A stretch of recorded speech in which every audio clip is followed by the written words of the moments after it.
Louvado seja nosso Senhor Jesus Cristo, para sempre seja louvado. Em nome do Pai, e do Filho, e do Espírito Santo. Amém. Vinde, Espírito Santo, enchei os corações dos vossos fiéis e acendei neles o fogo do vosso amor. Enviai o vosso Espírito, e tudo será criado, e renovareis a face da terra. Oremos. Deus, que instruístes os corações dos vossos fiéis com a luz do Espírito Santo, fazei que apreciemos retamente todas as coisas segundo o mesmo Espírito e gozemos sempre da sua consolação. Por Cristo Senhor nosso. Amém. Espero que todos vocês estejam bem e se cuidando nesse tempo de quarentena. Vamos dar continuidade ao nosso estudo bíblico. Estamos trabalhando o tema dos evangelhos sinóticos. Nesses vídeos anteriores, nós falamos dessas 3 etapas que são anteriores à redação dos evangelhos. E quais são elas? A primeira delas é o querigma, que é o anúncio da paixão, morte e ressurreição de Jesus.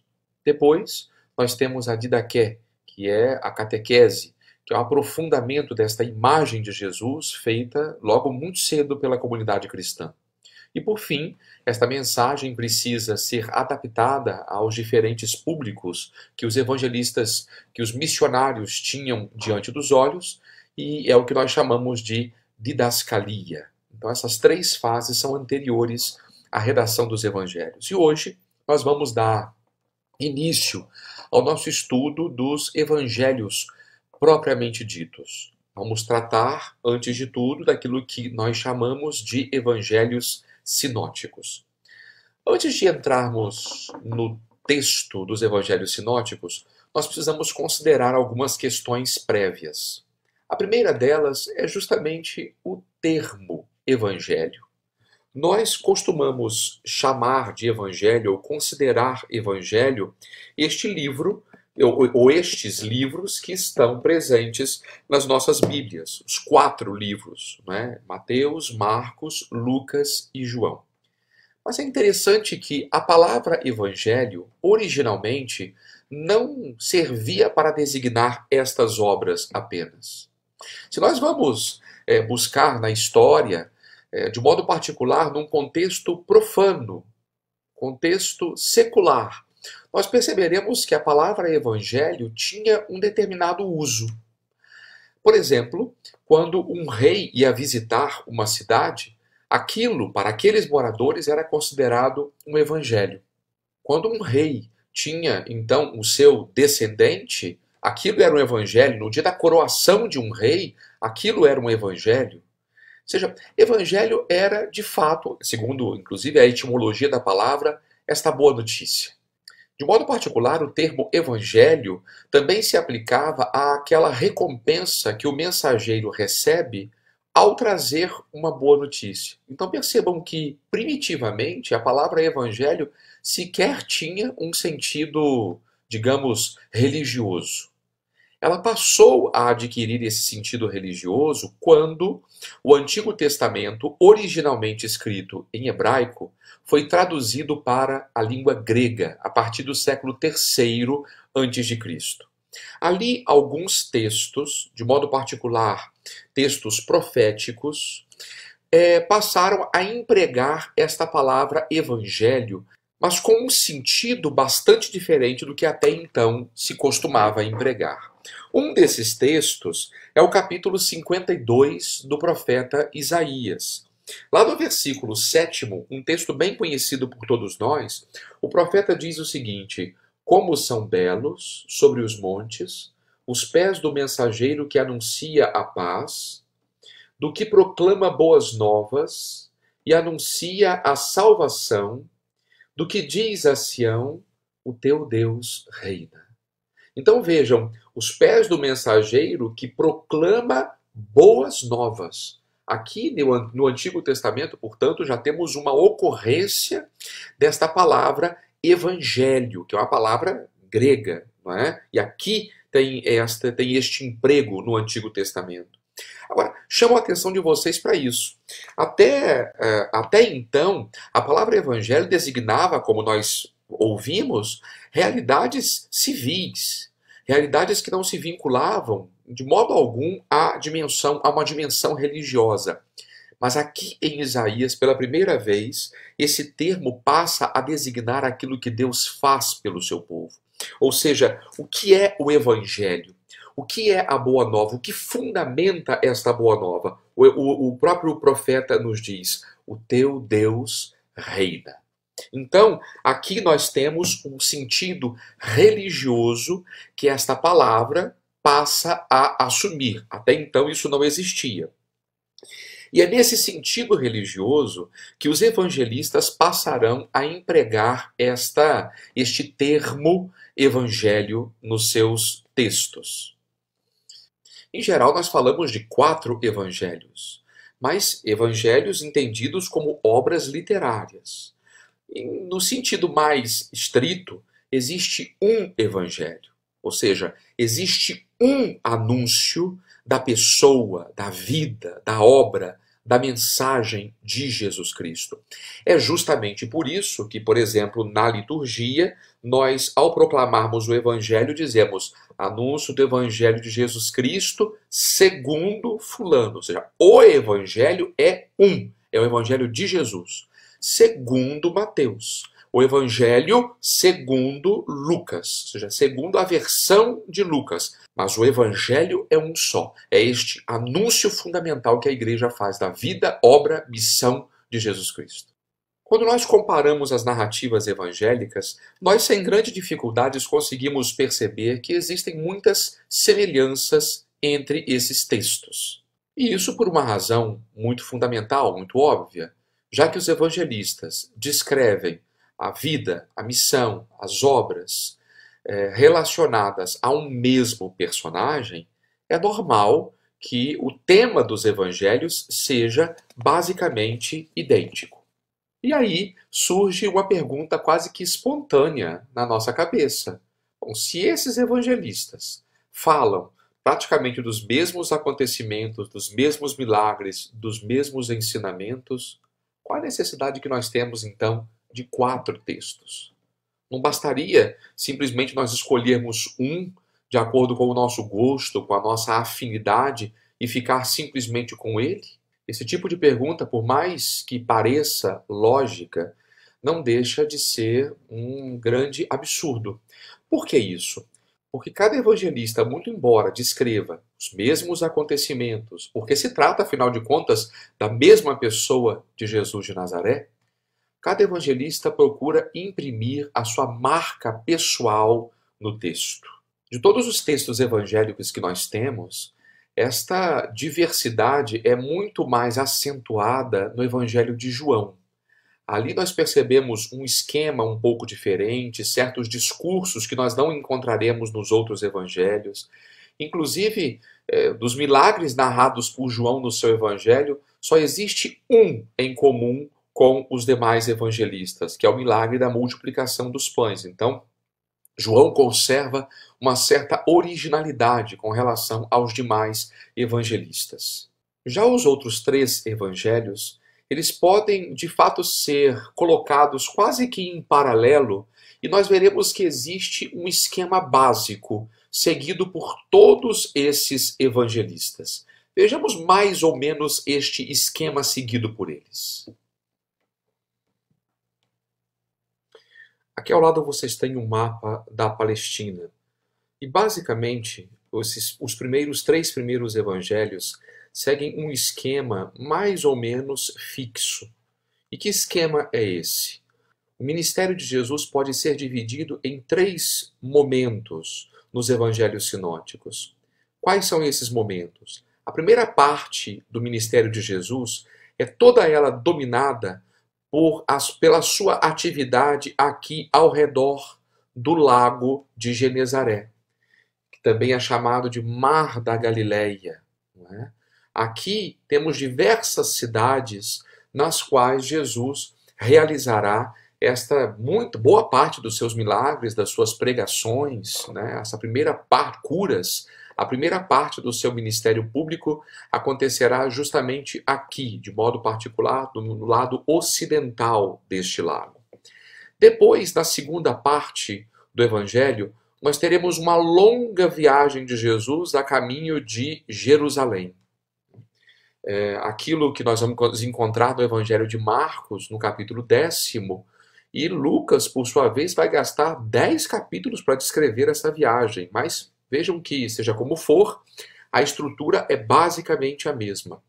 E por fim, a terceira e última parte do ministério público de Jesus acontece aqui em Jerusalém, onde Jesus vai realizar as suas últimas pregações, onde ele vai sofrer esse combate final, vai morrer e ressuscitar. Então, esta estrutura, esse esquema em 3 etapas, é seguido basicamente por todos os 3 evangelistas.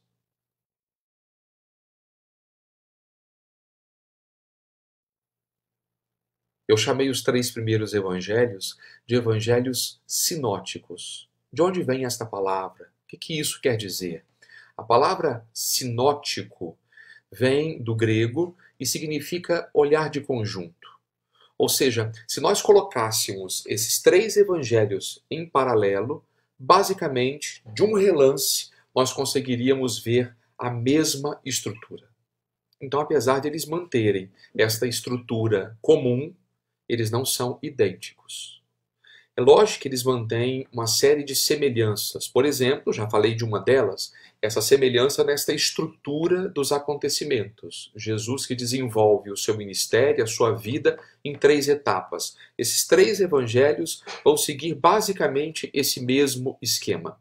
Nós temos outras semelhanças. Por exemplo, temos uma série de acontecimentos que são narrados por esses 3 evangelistas. E às vezes a semelhança é até de vocabulário, eles empregam os mesmos termos para descrever certos acontecimentos da vida de Jesus. Ainda, quando eles citam textos do Antigo Testamento, as citações muitas vezes são idênticas. Agora, nós não podemos negar também que haja diferenças entre eles. Por exemplo, é comum que nós encontremos certos textos apenas num evangelho.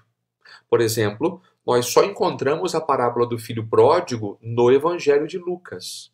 Nós só encontramos a adoração dos magos no evangelho de Mateus. E assim sucessivamente. E mesmo certos acontecimentos, milagres que são narrados por esses evangelistas, nós perceberemos que eles usam palavras às vezes um pouco distintas. Só para citar um exemplo, o Evangelho de Mateus, no capítulo 5º, quando ele fala das bem-aventuranças, a primeira bem-aventurança é aquela: bem-aventurados os pobres em espírito, porque deles é o reino dos céus. Já Lucas, quando fala das bem-aventuranças, lá no seu Evangelho, no capítulo 6º, ele não fala de pobres em espírito, ele simplesmente fala de pobres. Então vejam que o texto é basicamente o mesmo, mas percebam que existem algumas mudanças que apontam para um entendimento um pouco diferente desse evangelista. Essas semelhanças e diferenças que nós vamos encontrar nos evangelhos despertou um grande interesse da parte dos estudiosos, que eles queriam de fato saber de onde vêm essas semelhanças, de onde vêm essas diferenças. E é o que, na pesquisa dos evangelhos, passou a se chamar de questão sinótica. Muitas dessas semelhanças e diferenças se devem justamente àquelas etapas sobre as quais nós falávamos nos vídeos anteriores. Ou seja, o querigma, ele com o passar do tempo, ele foi adquirindo uma forma mais concreta, ele vai se cristalizando, ele tem essa tendência de se cristalizar em formas mais concretas com o passar do tempo. E assim começaram a surgir alguns escritos bem rudimentares no seu início. É lógico que os evangelistas, quando começam a escrever os seus textos, eles não partem do zero. Essas etapas sobre as quais nós falamos nos vídeos anteriores servem justamente de preparação para os evangelhos canônicos. Então, a igreja já estava refletindo, já estava pregando, estava rezando, empregando certas coisas na liturgia. Já começavam a surgir os primeiros textos, pequenas coleções de ensinamentos de Jesus. Às vezes, a narrativa da paixão, morte e ressurreição de Jesus que começa a ser escrita, uma coleção de parábolas de Jesus, uma coleção de milagres de Jesus, uma coleção de controvérsias entre Jesus e os seus adversários. Então vejam, nós ainda não temos um evangelho bem estruturado, como é o caso desses evangelhos canônicos dos quais nós dispomos. Não, tratam-se ainda de escritos muito elementares, mas que depois servirão de base para os evangelistas comporem as suas obras. Em todas essas fontes pré-evangélicas, Jesus é o protagonista dessas obras. Mas cada um desses textos apresentava Jesus com uma ênfase característica. E qual a razão disso? A razão está justamente em atender às necessidades concretas das comunidades. Como eu já tinha dito para vocês, esta didascalia, que é a adaptação da mensagem a comunidades concretas, isso daqui não pode ser desprezado por nós. Se nós simplesmente ignoramos que os evangelistas, que os escritores cristãos primitivos, eles eram, antes de tudo, pastores que estavam atendendo às necessidades concretas de um povo, e esse povo tinha questões urgentes a serem respondidas, então nós corremos o risco de não entender os relatos evangélicos. Nós não temos como fazer uma reconstrução completa dessas fontes pré-evangélicas. Nós dispomos hoje em dia de algumas teorias, umas mais aceitas que as outras, que tentam explicar como os evangelhos surgiram. Então, eu vou apresentar a vocês umas 2 ou 3 teorias apenas, que ilustram como a pesquisa bíblica entende estas semelhanças e discrepâncias que nós encontramos nos evangelhos sinóticos. Como eu dizia, nós não temos como reconstruir a origem dos evangelhos canônicos. Nós temos algumas teorias que procuram explicar o surgimento dos evangelhos canônicos. Então, essas teorias vão afirmar a dependência entre um e outro evangelho. Graças a Santo Agostinho, havia uma hipótese bastante difundida no período patrístico, ou seja, os primeiros séculos do cristianismo, de que o evangelho de Mateus teria sido o primeiro evangelho a ser escrito. E, logo a seguir, os outros evangelistas compuseram as suas narrativas. É por isso que, inclusive, nós vamos encontrar uma série de comentários ao evangelho de Mateus na igreja primitiva, ao evangelho de Lucas, mas praticamente não há comentários ao evangelho de Marcos na igreja primitiva. Por quê? Porque se pensava que Marcos fosse uma espécie de síntese do evangelho dos 2 outros evangelistas. Uma hipótese que é uma espécie de variante dessa daqui é a hipótese de um Mateus aramaico. Esse suposto texto aramaico de Mateus estaria na base tanto do evangelho de Mateus, quanto no de Marcos, quanto no evangelho de Lucas, que nós hoje conhecemos. Mas qual é o problema de se admitir esse tipo de hipótese? Esse texto aramaico de Mateus nunca foi encontrado. E mais, os textos dos evangelhos que nós temos hoje, tanto de Mateus, Marcos e Lucas, não existe nenhum indício de que eles sejam tradução de uma outra língua. Parece que, de fato, eles foram compostos em língua grega. Por isso que esta hipótese de um Mateus aramaico não se sustenta hoje em dia. Hoje existe uma hipótese que, obviamente, não é uma unanimidade entre os pesquisadores, mas, de certa forma, é a que goza de maior credibilidade entre os estudiosos. É aquela hipótese da chamada 2 fontes.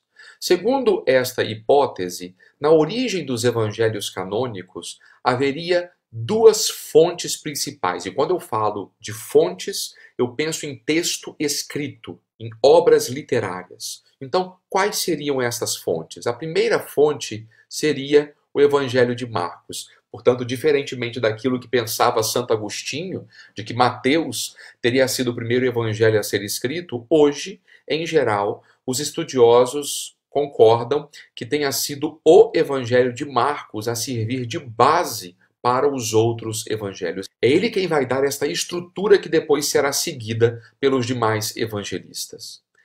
E temos também um segundo documento. Esse segundo documento, ele é basicamente composto por discursos de Jesus. É o que em teologia se chama de fonte que. Por que que? Que, em alemão, é a palavra Quelle, que significa fonte. Então, daí esta nomenclatura, né? A ciência bíblica depende muito da pesquisa em língua alemã. Então, o Evangelho de Marcos, mais esta fonte que é uma fonte de discursos de Jesus, teriam servido de base para a composição do Evangelho de Mateus. Então, Mateus se serve destas duas fontes, e também o Evangelho de Lucas. Também ele vai empregar o Evangelho de Marcos e esta fonte que, a fonte dos discursos de Jesus.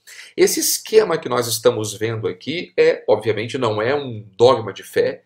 Ninguém é obrigado a aceitar esse tipo de hipótese, mas, ao menos em âmbito acadêmico, ela goza de um certo prestígio, de uma certa respeitabilidade. Óbvio que, além destas duas fontes, do Evangelho de Marcos e desta fonte que, Mateus tem textos próprios, como eu dizia a vocês. Nós só temos no Evangelho de Mateus a adoração dos magos. Não vamos encontrar isso em outro lugar.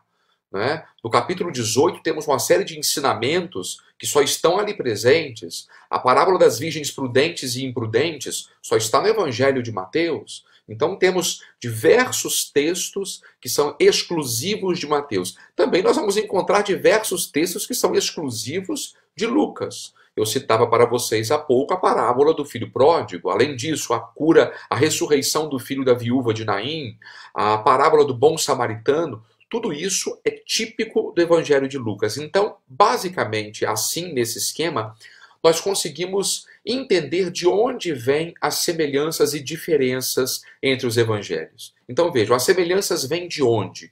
Porque todos os evangelhos, vejam, Mateus e Lucas, dependem desse esquema fundamental que foi inventado por Marcos. Então, é daí que nós conseguimos entender as semelhanças entre esses evangelhos. Agora, de onde vêm as diferenças? Aqui nós já precisamos admitir uma hipótese, que é a hipótese da existência desta fonte que, da fonte dos discursos de Jesus. Quando eu digo hipótese, porque também aqui esta fonte, ninguém encontrou um texto somente com os discursos de Jesus. É uma hipótese que alguns teólogos levantaram, mas que, de certa forma, ajuda a explicar certas semelhanças e diferenças entre os evangelhos.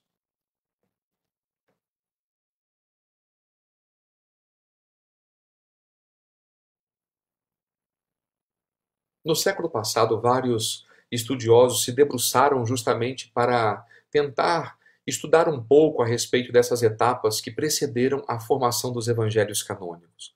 É lógico que nós não temos como ter acesso a todas essas fontes que os evangelistas dispunham para compor os seus textos. Porém, a partir desse estudo que nós podemos fazer dos textos evangélicos, nós podemos supor que cada uma dessas obras que estão na raiz dos evangelhos nasceram num contexto vital específico. Cada uma delas estava ligada a um marco ambiental, a uma situação muito concreta que o autor precisava responder. De modo que não basta simplesmente identificar este marco ambiental para uma correta interpretação dos textos bíblicos. Nós precisamos também encontrar critérios próprios para ler cada texto de maneira conveniente. É o que nós chamamos de gêneros literários. Eu já mencionei a respeito desse tema em outras ocasiões, e aqui eu gostaria somente de recapitular algumas ideias. Para completar aquilo que eu já havia começado a dizer a vocês em outras ocasiões sobre o gênero literário, gostaria de partilhar um pequeno fragmento de uma importantíssima encíclica escrita em 1943 pelo Papa Pio XII, chamada Divino Afflante Spiritu. Nesta encíclica, lá no parágrafo número 20, o Papa fala a respeito da importância de se considerar o gênero literário para uma correta compreensão do texto bíblico. Diz Pio XII: de fato, os antigos orientais, para exprimir seus conceitos, nem sempre usaram das formas ou gêneros de dizer que nós hoje usamos, mas sim daqueles que estavam em uso entre os seus contemporâneos e conterrâneos. Quais eles fossem, não o pode o exegeta determinar a priori, mas só por meio de um diligente exame das antigas literaturas. Traduzindo isso daqui para uma linguagem mais popular, o Papa nos recorda que quando nós lidamos com o texto da Sagrada Escritura, nós não estamos lidando com uma mensagem que recebemos no celular. Nós estamos lidando com textos dos quais nós estamos separados por um arco de pelo menos 2000 anos de história. Às vezes até bem mais do que isso.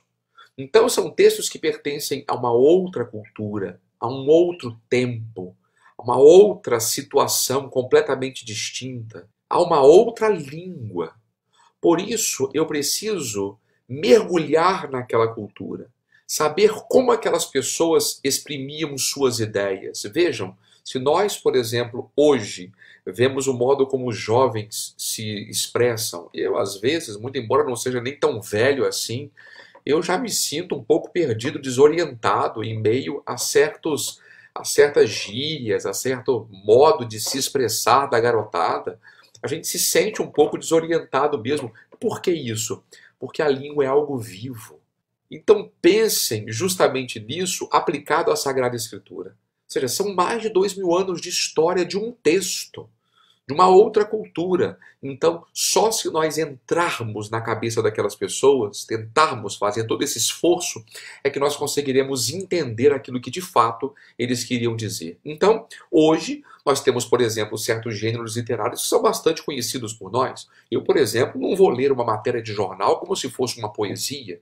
Da mesma forma, sei lá, eu não vou ler uma mensagem que eu recebi pelo WhatsApp como se fosse, sei lá, um documento oficial do meu patrão, por exemplo. Isso não existe. Então, cada texto deve ser lido a seu modo.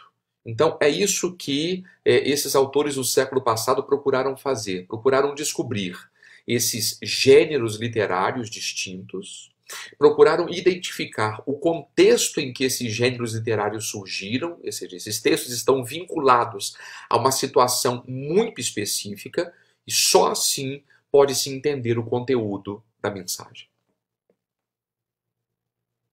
Se por um lado, esta abordagem da pré-história dos textos bíblicos por parte de alguns exegetas no século passado trouxe grandes avanços na pesquisa bíblica, por outro, ela se revelou bastante perigosa, danosa em certo sentido.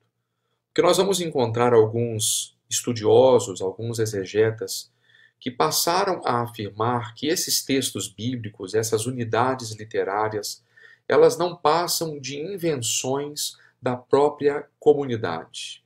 Segundo esses autores, a comunidade cristã elaborou de maneira bastante artificial este ensinamento, a vida de Jesus, os seus milagres, para oferecer às comunidades o ensinamento que ela, ou seja, a comunidade, queria transmitir. De modo que a tradição sinótica não tinha recolhido uma versão objetiva da vida de Jesus, mas aquilo que os evangelhos, que os evangelistas narraram, era, na verdade, uma criação da comunidade primitiva. Temos, inclusive, alguns autores que exageram bastante esta sua opinião, dizendo que os evangelhos, em vez de nos vincular à figura de Jesus, mais nos afastam dele do que nos aproximam. Segundo alguns autores, os evangelhos são uma espécie de muro que nos separam de Jesus. E por que isso? Porque uma vez que eles são pura invencionice da igreja primitiva, então o Jesus da história, ele teria irremediavelmente se perdido. É lógico que essa postura, ela é, para dizer pouco, catastrófica para a compreensão da fé cristã. Isso porque nós bem sabemos que os evangelistas eles não são meros compiladores de tradições prévias. É lógico que, como eu disse a vocês, eles não partem do zero. Muito embora não consigamos descobrir todas as fontes que estão na origem dos relatos evangélicos, uma vez que os evangelistas tomam este material prévio, eles imprimem a sua marca pessoal.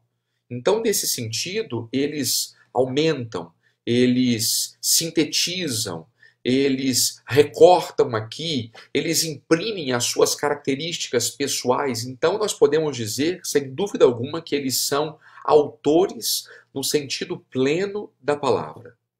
Especificamente sobre este tema, o Concílio Vaticano II, na Constituição Dogmática sobre a Palavra de Deus, chamada Dei Verbum, diz o seguinte aqui nesse número 19. Vamos olhar esse texto.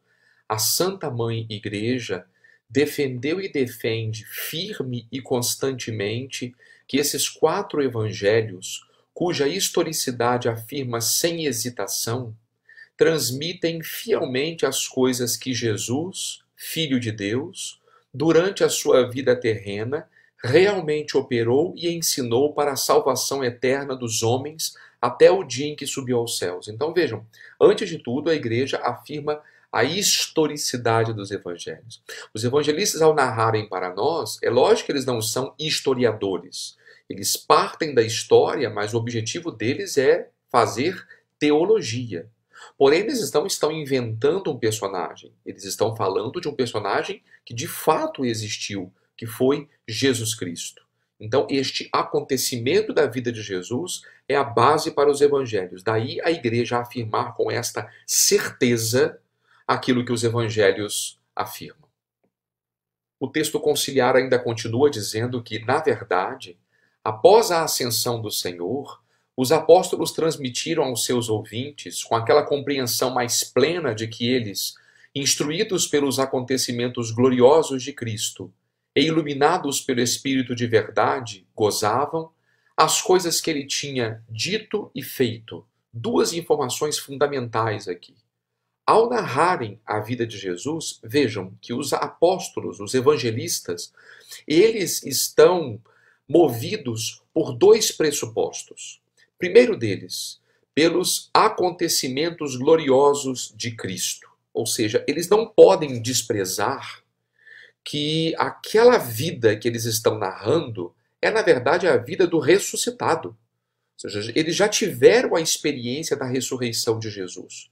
Então, quando eles olham para trás e analisam tudo aquilo que eles tinham vivido ao lado de Jesus, experimentado com ele, eles não podem contar da mesma forma. Não. Hoje, eles têm um conhecimento muito mais pleno da pessoa de Jesus. Por isso, essa narrativa é marcada pelos acontecimentos gloriosos de Cristo. E também, eles são auxiliados pelo Espírito de verdade que gozavam. Ou seja, eles gozam da assistência direta do Espírito Santo.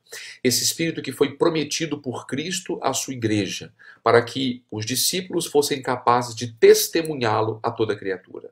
Então, continuando o texto, os autores sagrados, porém, escreveram os 4 evangelhos, escolhendo algumas coisas entre as muitas transmitidas por palavra ou por escrito, sintetizando umas, desenvolvendo outras, segundo o estado das igrejas, conservando fielmente o caráter de pregação, mas sempre de maneira a comunicar-nos coisas autênticas e verdadeiras acerca de Jesus.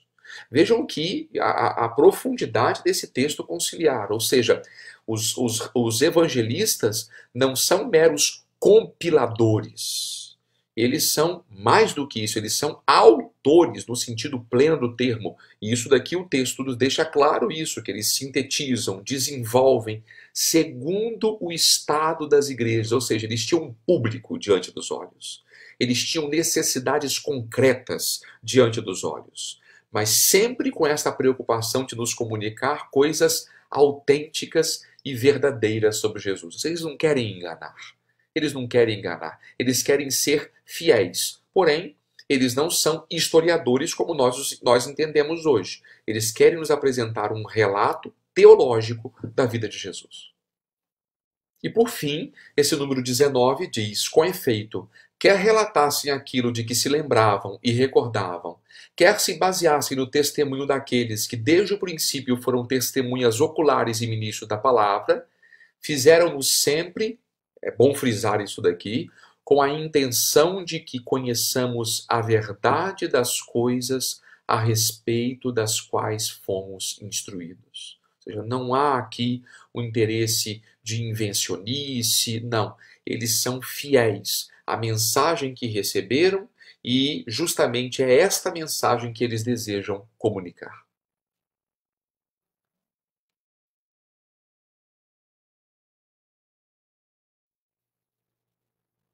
Então, a partir disso tudo que foi visto por nós, qual seria a perspectiva mais correta para afrontarmos o Evangelho, para lermos o Evangelho?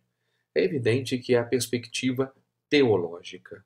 É a partir desse ângulo que nós iremos compreender melhor as intenções do evangelista. Por isso, é bom que a gente aceite esse desafio de pensar em cada situação concreta que o evangelista tinha diante dos olhos. Quais questões ele queria responder? Quais são os seus dilemas pessoais? Quais são as dificuldades pelas quais passavam a sua comunidade? É isso que o evangelista procura responder em cada texto. O fato de nós admitirmos que cada evangelista tenha recebido tradições pré-existentes, ou seja, essas tradições pré-evangélicas, isso não exclui que ele tenha podido trabalhar essas tradições a partir das suas necessidades pessoais. E mais do que isso, o fato de receber esse material pré-existente também não exclui a possibilidade de que o evangelista, cada evangelista, tenha sabido imprimir a sua marca característica nos seus textos. Cada evangelista apresenta esse tema fundamental da ressurreição de Jesus, mas a partir da sua experiência pessoal. Não é que eles não se interessem pela história, no sentido objetivo do termo. Muito mais interessados do que transmitir uma mera informação histórica, os evangelistas querem transmitir o sentido teológico daqueles acontecimentos que eles contam.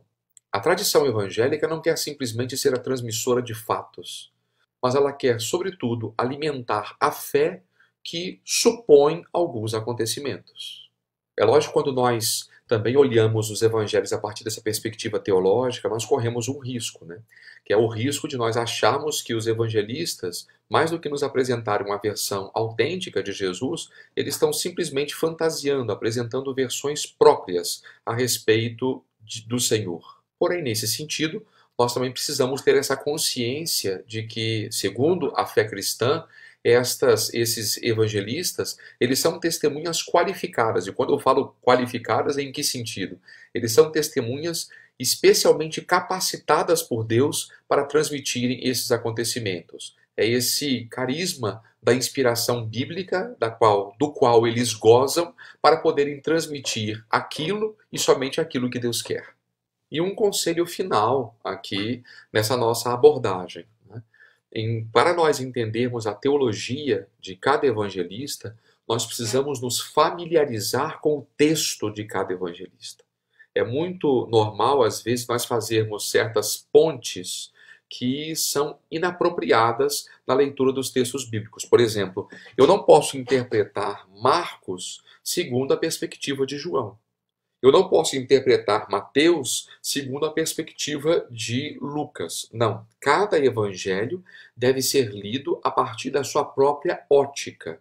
Então, o convite que eu faço a vocês, a partir desses nossos encontros, é justamente isso. Vamos tomar os textos dos evangelhos, de modo particular agora, vamos começar pelos evangelhos sinóticos. É muito importante que nós, cristãos, tenhamos lido pelo menos uma única vez na vida os textos dos evangelhos de cabo a rabo. Ou seja, é incompreensível que um cristão não tenha feito esta experiência ao menos uma vez na sua vida, de ler os evangelhos de cabo a rabo.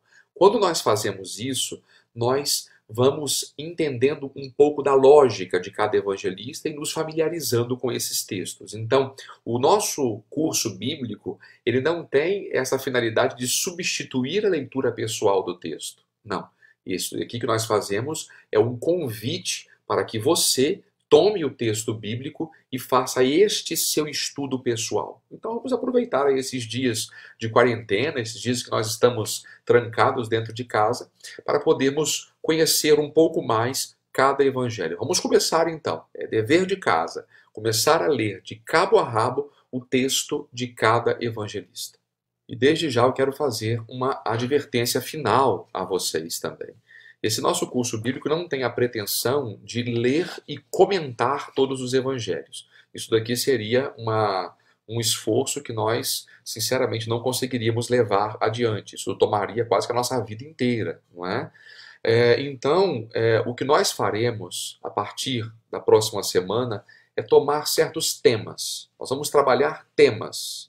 E a partir desses temas, nós vamos ver as ênfases de cada evangelista. Então, o que nós vamos oferecer a vocês é uma espécie de bússola, tá? São linhas mestras que nos ajudarão a fazer uma leitura mais aprofundada dos textos bíblicos.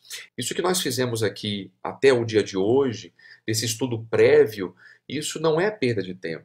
Isso, muito embora seja um estudo até árido, podemos dizer assim, isso daqui é fundamental. Sem esta visão prévia, a nossa leitura dos evangelhos não seria tão profunda e tão proveitosa.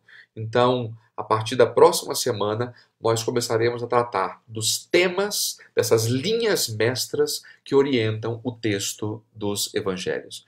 Então, até lá, fiquem bem. Vamos cumprir esse nosso dever de casa, de ler gradativamente, para nos familiarizar com os textos evangélicos, e na semana que vem vamos retomar esse nosso estudo. Fiquem bem e que Deus abençoe a todos vocês.